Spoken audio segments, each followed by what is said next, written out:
Hello and welcome back to another video.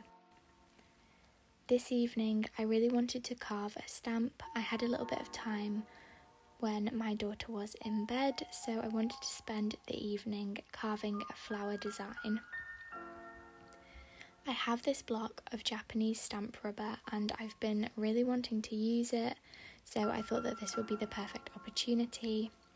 It came with this really cute little sheet of designs, but I'm not going to be using those today because I already have my design drawn out on tracing paper. So the first thing that I did was just simply trace my design onto the stamp rubber. I just did this using tracing paper and a pencil, but if you don't have any tracing paper you can always just draw straight onto the stamp rubber. You can use a pen or a pencil, or you can even paint onto the stamp rubber as well. I like to do that with my lino blocks. But for this one I already had the design, which I'd actually drawn on Procreate, and I just traced it onto the stamp rubber, and I have something in mind that I'm going to use this for in the future, so I didn't want to be super free with my design and I had planned it previously. So that's why I chose to trace the design today, but I would love to experiment with something more free, like drawing straight onto the stamp rubber or something like that in the future. So once I had finished tracing my design, I went in with my file carving tools and started to carve away my design. I really like this stamp rubber because the top layer is this beautiful green colour, and then once you carve away it reveals like a white colour underneath, so it's really easy to see where you have carved, and I really like that about this stamp rubber. I have actually used this stamp rubber before, but not for a very long time. I think it's probably over 2 years since I last used it, so I wanted to try this again and give it a proper go. And one of the reasons that I really wanted to try this again was because of the different colours and the way that you carve away the top green layer and it reveals the white layer underneath. I just think that's really nice. It's a really nice touch, and it also makes it super easy while you're carving to see exactly where you've carved and where you still need to carve, which is something that I really like. Normally for my stamps I use Speedball Speedy Carve, which is a pink stamp rubber, and I really like that one. I find it's particularly good for fabric printing and printing small stamps as well. It's a lot easier to carve than the grey hard cut lino, which I also use, so that's definitely a positive for me. And this block was equally as easy to carve. It's a little bit firmer, I would say, than the Speedball Speedy Carve, but I absolutely love it. I find that this one holds the shape of the design really well whilst you're carving. It doesn't move around too much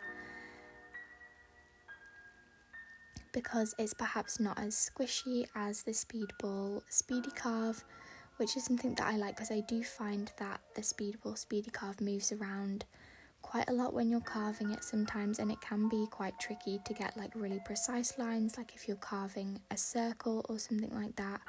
I have had some trouble with that in the past, so this one I've just found holds its shape a little bit better, and it's really nice and soft to carve, which is something that I like. It honestly was like cutting through butter, and it was so satisfying removing the background of the stamp rubber. I just really enjoyed doing this.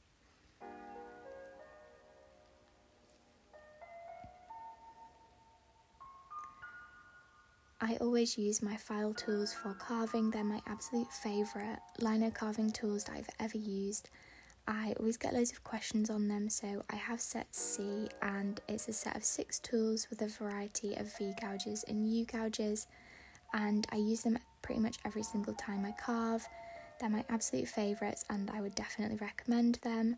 I got mine from Jackson's Art Supplies, and they are a little bit more on the pricey side, but I definitely think it is worth it if you can afford them.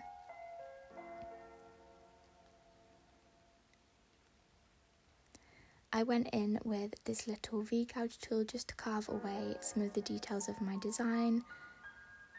And I found that this was really easy to do on this stamp rubber because it didn't move too much, so I was able to get really precise small lines, which were really, really good for the details of this design.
Then, using a palette and a roller, I started to roll out my ink.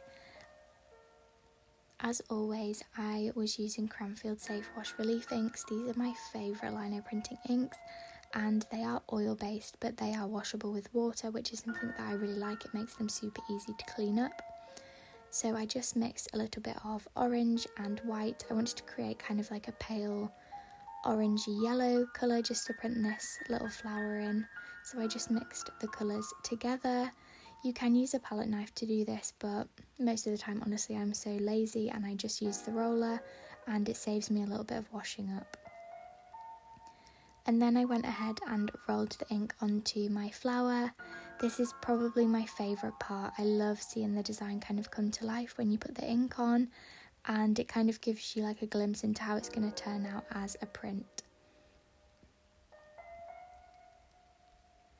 So whilst I was rolling the ink on, if there was any areas that I had forgotten to carve or that I still needed to carve away, they would show up and I would be able to carve them away before I printed, but luckily I didn't have to do that today, so I just went ahead and printed my design on this little piece of paper.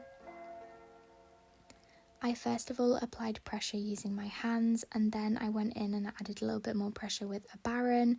I just find that that's a good way to get an even spread of pressure over the whole of the lino block. And then I peeled away the stamp rubber and revealed my design.